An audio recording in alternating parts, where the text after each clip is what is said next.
Why Pakistan could not produce billionaire entrepreneurs like Ambani, Tata, Birla and Adani? तारीख है 19 फरवरी 2024।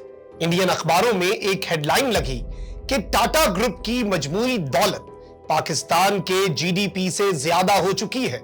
खबर की तफसीलात के मुताबिक पाकिस्तान का जीडीपी 341 अरब डॉलर है, जबकि टाटा ग्रुप की मार्केट वैल्यू 365 अरब डॉलर है। तारीख है 2 अप्रैल 2024। फोर्ब्स मैगजीन की जानिब से दुनिया के 200 बड़े अरबपति अफराद की लिस्ट जारी होती है, जिसमें 12 इंडियंस शामिल हैं, जिनकी मजमूई दौलत 400 अरब डॉलर के बराबर है। फोर्ब्स ने यह भी बताया कि दुनिया में कुल 2781 अरबपति हैं, जिनमें से 200 इंडियंस हैं। अमेरिका और चीन के बाद इंडिया अरबपतियों का तीसरा बड़ा मुल्क है, जो फोर्ब्स के मुताबिक एक रिकॉर्ड है। याद रहे, ये अरबपति रुपयों में नहीं, डॉलर्स में है। फिर आ जाएं 15 जुलाई 2024। दुनिया भर के अखबारों में यह खबर शाया होती है कि इंडियन बिजनेसमैन मुकेश अंबानी ने अपने बेटे की शादी पर 60 करोड़ डॉलर खर्च किए हैं। इस शादी में जिन अरबपति लोगों ने शिरकत की, उनकी मजमूई दौलत 600 अरब डॉलर थी। बज़ाहिर ये तीनों खबरें इंडिया की डोमिनेंस का तासुर देती हैं, इंडिया के सॉफ्ट इमेज को नुमायां करती हैं, अगरचे ये अरबपति इंडिया की 1.5 अरब आबादी की नुमाइंदगी नहीं करते। आज से 20 साल पहले चले जाएं तो इंडिया के बारे में ये खबरें आती थीं कि 50% लोगों को टॉयलेट्स की सहूलत तक दस्तयाब नहीं। गुर्बत की सतह बहुत बुलंद है, लेकिन गुज़श्ता 9 सालों में इंडिया ने 25 करोड़ लोगों को गुर्बत से निकाला है। 2035 में इंडिया दुनिया की तीसरी बड़ी इकोनॉमी बनने जा रहा है। 1980 तक सोशल और इकोनॉमिक इंडिकेटर्स में पाकिस्तान से पीछे रहने वाला इंडिया इतना आगे कैसे निकल गया? इंडिया की इस परवाज में अरबपति एंटरप्रेन्योर्स का कितना हाथ है? क्या वजह है कि पाकिस्तान टाटा, अंबानी, बिरला और अडानी जैसे अरबपति पैदा नहीं कर सका, जो नेशन बिल्डिंग में अपना किरदार अदा करते हैं? क्या वाकई पाकिस्तान में अरबपति नहीं, या मामला कुछ और है? ये अहम सवालात लेकर मैं हूं मखदूम शहाबुद्दीन और आप देख रहे हैं आजाद मेंटरी। पाकिस्तान में आलमी सतह की एंटरप्रेन्योर्स और अरबपति ना होने के पीछे तारीखी, सियासी, मुआशी और समाजी वजूहात हैं। इन सबको मैं आपके सामने रखूंगा। दोनों मुल्कों के बिजनेस लीडर्स का मवाजना भी करूंगा और यह भी बताऊंगा कि गुजरात कनेक्शन क्या है। लेकिन इससे पहले सैंपल के तौर पर सिर्फ 4 इंडियन टाइकून्स की इंडियन इकोनॉमी के लिए खिदमात पर नजर डालते हैं। ये बिग जाइंट्स हैं टाटा, अंबानी, बिरला और अडानी। 2023 के आदादोशुमार के मुताबिक इन 4 ग्रुप्स की कंबाइंड सालाना एक्सपोर्ट्स 85 अरब डॉलर से जायद हैं। 13 लाख से जायद लोग बराह रास्त इन कंपनियों में मुलाजमत करते हैं, जबकि इससे कहीं ज्यादा इन ग्रुप से मुंसलिक दीगर शोबों में मुलाजमत करते हैं। सिर्फ टाटा और अंबानी ग्रुप ने गुज़श्ता साल 434 अरब रुपए कॉर्पोरेट टैक्स दिया। इसके अलावा बड़े ग्रुप इंफ्रास्ट्रक्चर, टेक्नोलॉजी और रिसर्च एंड डेवलपमेंट में सरमायाकारी करते हैं, जिसका नतीजा है कि इंडियन इकोनॉमी का ग्रोथ रेट इस वक्त चीन से भी ज्यादा हो चुका है। अब आते हैं अपने असल सवाल की जानिब के पाकिस्तान में ऐसे बिग जाइंट्स क्यों नहीं पैदा हुए। इसके लिए हमें तारीख में जाना पड़ेगा। मुसलमानों ने बरे सगीर पर 1000 साल हुकूमत की, लेकिन मजमूई तौर पर बिजनेस कभी भी बरे सगीर के मुसलमानों की तरजीह ही नहीं रहा। इस बात का अंदाजा इससे लगाया जा सकता है कि जब ईस्ट इंडिया कंपनी ने बरे सगीर पर कब्जा जमाया तो उस वक्त मुसलमान स्कूलों में फलसफा, अदब, यूनानी तिब और मजहबी तालीम पर जोर दिया जाता था, जबकि दूसरी तरफ मंदिरों से मुंसलिक स्कूलों में हिसाब किताब और खाते मेंटेन करने की तालीम दी जाती थी। यहां से पास आउट होने वाले ग्रेजुएट्स बिजनेस, कॉमर्स और बैंकिंग के शोबों में खिदमत अंजाम देते थे। यहीं से बनिए की टर्म भी मशहूर हुई। इन बनियों का ताल्लुक ज्यादातर गुजरात और राजस्थान से होता था, जिसकी वजह से बिजनेस पर शुरू दिन से ही हिंदू और पारसी कम्युनिटी का कंट्रोल था। यही वजह है कि मुस्लिम एजुकेशन सिस्टम से वो वर्क फोर्स ही तैयार नहीं हुई जो बड़े एंटरप्रेन्योर्स बनाने में मदद देती है। मुसलमानों ने दानिश्वर, आलिम, शायर اور ادیب پیدا کیے۔ اگر ٹاٹا کی مثال لیں تو ان کا بزنس 18ویں دوسری جنگ عظیم میں ٹاٹا سٹیل میں بننے والا لوہا اتحادی فوج کے ٹینکوں میں استعمال ہوتا تھا۔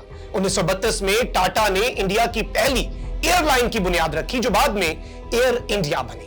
یہاں دلچسپ واقعہ آپ کو بتاتا چلوں کہ 1946 میں آزادی سے پہلے کانگریس اور مسلم لیگ کی مشترکہ عبوری حکومت قائم ہوئی تو لیاقت علی خان کو وزیر خزانہ مقرر کیا گیا۔ لیاقت علی خان نے پہلا بجٹ پیش کیا تو اسے سوشلسٹ بجٹ کا نام دیا گیا، جس پر بزنس کمیونٹی نے سخت احتجاج کیا کیونکہ لیاقت علی خان نے 1 لاکھ روپے منافع پر 25% ٹیکس لگا دیا تھا، جبکہ کارپوریٹ ٹیکس کی شرح ڈبل کر دی گئی۔ اس وقت ہندو کمیونٹی نے الزام لگایا کہ یہ برلا، بجاج، ٹاٹا اور گودریج جیسے ہندو اور پارسی تاجروں کو ٹارگٹ کرنے کی سازش ہے۔ اس کیٹیگری میں اس وقت صرف ایک مسلمان کا نام آتا تھا، وہ بھی فارما سیکٹر میں سپلا گروپ کے مالک حامد تھے، لیکن وہ بھی کانگریس کے حمایتی تھے اور تقسیم کے بعد انڈیا میں ہی رہے۔ جب تقسیم ہو گئی تو پاکستان میں موجود علاقوں میں بھی بزنس کمیونٹی زیادہ تر ہندو اور پارسیوں پر مشتمل تھے، جو تقسیم کے بعد انڈیا مائیگریٹ کر گئے۔ اس تاریخی پس منظر میں پاکستان کا آغاز ہوا۔ یہاں انڈسٹریل بیس نہ ہونے کے برابر تھی، سکل لیبر فورس کی کمی تھی۔ دوسری جانب بمبئی، کلکتہ اور چنئی میں انگریزوں نے انڈسٹری، تعلیم اور انفراسٹرکچر میں بہت زیادہ سرمایہ کاری کر رکھی تھی، جبکہ پاکستان میں جاگیرداروں کی سیاسی اجارہ داری تھی جن کو بزنس سے کوئی خاصی دلچسپی نہیں تھی۔ لیکن اس کے باوجود ایوب خان دور میں اصلاحات کا آغاز ہوا تو پاکستان معاشی میدان میں انڈیا سے آگے نکل گیا۔ آزادی کے بعد 40 سالوں میں پاکستان کی ترقی کی شرح آن ایوریج 6% تھی، جبکہ انڈیا 4% سے گروتھ کر رہا تھا۔ لیکن پھر کیا ہوا؟ 22 خاندانوں کی اجارہ داری کا نعرہ لگا کر نجی صنعتوں کو قومی تحویل میں لے لیا گیا۔ اس طرح نہ صرف انٹرپرینورشپ کا خاتمہ ہو گیا بلکہ 90 کی دہائی تک پہنچتے پہنچتے ملک دیوالیہ ہو گیا۔ اب 22 خاندانوں کی بات آ گئی ہے تو گجرات کنیکشن کی بھی بات کر لیتے ہیں۔ اس کا بھی ایک تاریخی تناظر ہے۔ برے صغیر کے بڑے تاجروں کی اکثریت گجرات سے تھی اور ہے۔ جن 4 بڑے انڈین جائنٹس کی بات آغاز میں کی ہے ان میں سے 3 امبانی، ٹاٹا اور اڈانی کا تعلق گجرات سے ہے، جبکہ برلا کا تعلق راجستھان سے ہے۔ اس کے علاوہ متل، اوجھا، پاریکھ، پٹیل، پریم جی، مستری، واڈیا، گودریج اور کئی دوسرے فیملی بزنس گروپ جو ہیں وہ بھی گجرات سے تعلق رکھتے ہیں، بلکہ انڈیا کے ارب پتیوں کی اکثریت کا تعلق ہی گجرات سے ہے۔ گجراتیوں میں بزنس کے جراثیم کسی بھی دوسری کمیونٹی سے زیادہ ہوتے ہیں۔ گجرات کا ہمارے صوبہ سندھ کے ساتھ تاریخی اور جغرافیائی تعلق رہا ہے۔ یہی وجہ ہے کہ پاکستان بننے سے پہلے ہی کراچی میں گجرات کی بزنس کمیونٹی کا ہولڈ تھا۔ بابا قوم قائد اعظم محمد علی جناح کے والد کا تعلق بھی گجرات سے تھا، جو ہجرت کر کے کراچی آئے تھے۔ جب پاکستان بن گیا تو کراچی میں موجود گجراتی کمیونٹی نے کاروبار اور صنعت کی بنیاد رکھی۔ داد بھائی، لاکھانی، ہاشوانی، زادم جی، حبیب گروپ، بھنڈارا اور دادو گروپ قائم ہوئے۔ ان سب کی روٹس گجرات سے ہی ملتی ہیں۔ آج بھی پاکستان کا 50% ریونیو کراچی سے حاصل ہوتا ہے، جس میں گجراتی بیمنوں کا بڑا کردار ہے۔ پاکستان بننے کے بعد ان گجراتی تاجر فیملیز نے انٹرپرینورشپ کی بنیاد رکھی اور 1970 تک اچھا خاصا مقام حاصل کر لیا۔ لیکن پھر بھٹو دور آ گیا اور صنعتوں کی نیشنلائزیشن شروع ہو گئی۔ یہ کتنی بڑی تباہی تھی اس کا اندازہ صرف ایک مثال سے لگایا جا سکتا ہے۔ 1970 میں دادو گروپ اپنے بزنس کی پیک پر تھا۔ Petroleum, chemicals, fertilizers, paper, jute mills, textile mills اور شپنگ کمپنی کے مالک تھے۔ ان صنعتوں میں 35,000 لوگ کام کرتے تھے، لیکن پھر سب کچھ قومی تحویل میں لے لیا گیا۔ صرف شپنگ کی بات کریں تو 25 تجارتی ویسلز دادو گروپ کی ملکیت تھی۔ دیگر 9 شپنگ کمپنیز کو ملا کر 75 تجارتی ویسلز کو حکومت نے قومی تحویل میں لے کر پاکستان نیشنل شپنگ کارپوریشن کی بنیاد رکھی۔ 1992 میں جب نواز شریف حکومت نے پرائیویٹ شپنگ کمپنیوں کو دوبارہ اجازت دی تو پی این ایس سی کے پاس صرف 25 تجارتی ویسلز رہ گئی تھی۔ تباہی کا یہ سکیل تھا۔ کیا ان حالات میں کوئی انٹرپرینور پیدا ہو سکتا تھا؟ دلچسپ بات ہے کہ 1992 میں ہی انڈیا نے وزیر خزانہ मनमोहन सिंह की क़यादत में इकोनॉमिक लिबरलाइजेशन की बुनियाद रखी। मईशत में स्ट्रक्चरल रिफॉर्म्स की गई, जिनको बाद में हर आने वाली हुकूमत ने मजीद आगे बढ़ाया। यही वजह है कि 1992 के बाद इंडिया कभी भी IMF के पास नहीं गया। 2017 में फोर्ब्स मैगजीन में एक रिपोर्ट शाया हुई, जिसकी हेडलाइन थी, India is producing a new billionaire almost every month. उस रिपोर्ट में बताया गया कि इंडिया में स्टार्टअप बूम है। 85% अरबपति सेल्फ मेड एंटरप्रेन्योर्स हैं। फोर्ब्स के मुताबिक 2005 में इंडियन अरबपतियों की तादाद सिर्फ 12 थी, जो 2016 में बढ़कर 84 हो गई थी।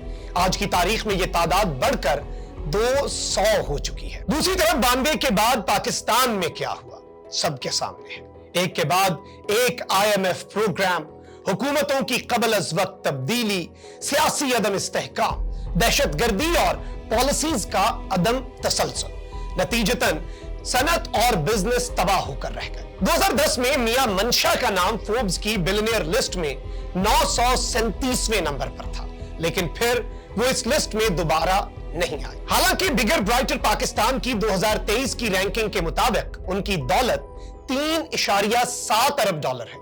उनके साथ इस लिस्ट में सदरुद्दीन हाशवानी, आसिफ जरदारी, मलिक रियाज और नवाज शरीफ भी शामिल हैं, जिनकी दौलत $1 अरब से जायद है। लेकिन फोर्ब्स ने उनको सर्टिफाइड अरबपतियों की लिस्ट में नहीं डाला। क्यों? क्या वाकई पाकिस्तान में कोई अरबपति नहीं है? अगर है तो पाकिस्तानी मईशत को इसका फायदा क्यों नहीं पहुंच रहा? इसके जवाब में एक मिसाल ही काफी है। 2019 में सुप्रीम कोर्ट ऑफ पाकिस्तान ने एक प्रॉपर्टी टाइकून पर 460 अरब रुपए का जुर्माना किया, जो उस वक्त $3 अरब से ज्यादा बनता था। दिलचस्प बात यह है कि जुर्माना एक मुआहदे के तहत प्रॉपर्टी टाइकून की रजामंदी से किया गया। क्या दौलत के बगैर ही कोई $3 अरब के जुर्माने पर राजी हो गया? तो फिर सवाल उठता है कि फोर्ब्स ने उनको या दीगर पाकिस्तानियों को अपनी लिस्ट में क्यों नहीं डाला? इसका जवाब फोर्ब्स की वेबसाइट पर मौजूद है, जिसमें बताया गया है कि हम अरबपतियों को लिस्ट में डालने से पहले जाती तौर पर मिलते हैं या फोन पर बात करते हैं, उनके एसेट मैनेजर्स, मुशीरों और वकीलों का इंटरव्यू करते हैं। सबसे अहम बात है जो पाकिस्तान के तनाजुर में रेलेवेंट है। फोर्ब्स ने कहा कि हम सिक्योरिटी एंड एक्सचेंज कमीशन और दीगर रेगुलेटरी इदारों की कानूनी दस्तावेजात का जायजा लेते हैं, सरकारी और निजी कंपनियों में शेयर्स, ज़राई जमीन, रियल एस्टेट, हवाई जहाज और कारों की कलेक्शन तक देखते हैं, फिर जाकर हम रैंकिंग करते हैं। क्या पाकिस्तानी अरबपति इस तरह का ताउन करेंगे? हरगिज नहीं, क्योंकि ज्यादातर पाकिस्तानी अरबपति सियासतदान या ऐसे बिजनेस करते हैं जो डॉक्यूमेंटेड ही नहीं, वो दौलत जाहिर करने के बजाय लेयरिंग करते हैं। अगर पाकिस्तानी अरबपति ये सब जाहिर कर दें तो टैक्स गोशवारों से कैसे मैच करेंगे? चूंकि पाकिस्तानी अरबपति एंटरप्रेन्योर्स नहीं है, इसलिए मुल्क की मईशत को इसका कोई फायदा नहीं। ज्यादातर की दौलत पाकिस्तान से बाहर ऑफशोर कंपनियों में पड़ी हुई है या रियल एस्टेट की सूरत में है, जिसकी मुल्क के लिए प्रोडक्टिविटी 0 है। ये फर्क है इंडिया और पाकिस्तान में। हालांकि करप्शन इंडिया में भी कम नहीं है। आजाद डिजिटल को सब्सक्राइब करना और लाइक करना मत भूलिए।